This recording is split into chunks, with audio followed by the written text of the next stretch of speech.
கொஞ்சத்தில் உண்மையா இருக்கிறவன் அநேகத்திலும் உண்மையா இருக்கிறான் என்று ஆண்டவர் சொல்கிறார். அல்லேலூயா. முதல்ல நம்ம சிறிய விஷயத்துல உண்மையா இருக்க கற்றுக்கொள்ள வேண்டும். அல்லேலூயா. இது மிகப்பெரிய ஒரு பாடம்.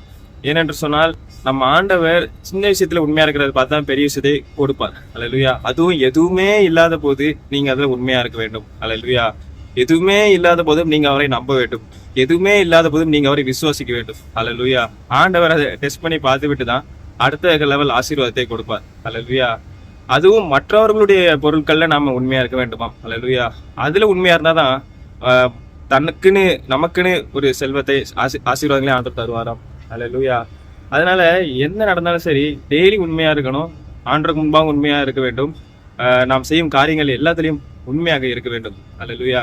கொஞ்சத்தில் உண்மையா இருக்கிறோம், அநேகத்துல உண்மையாக இருக்கும்படி ஆண்டவர் அவனை அநேகத்துக்கு அதிபதியாக வைப்பாராம். அல்லேலூயா. அது இல்லாம ஆண்டவர் உங்களுக்கு என்ன டேலண்ட்ஸ் கொடுத்துருவாரோ அதை அவருக்காக பயன்படுத்துங்க. அது என்னைக்குமே நிலை நிற்கும். கர்த்தர் தாமே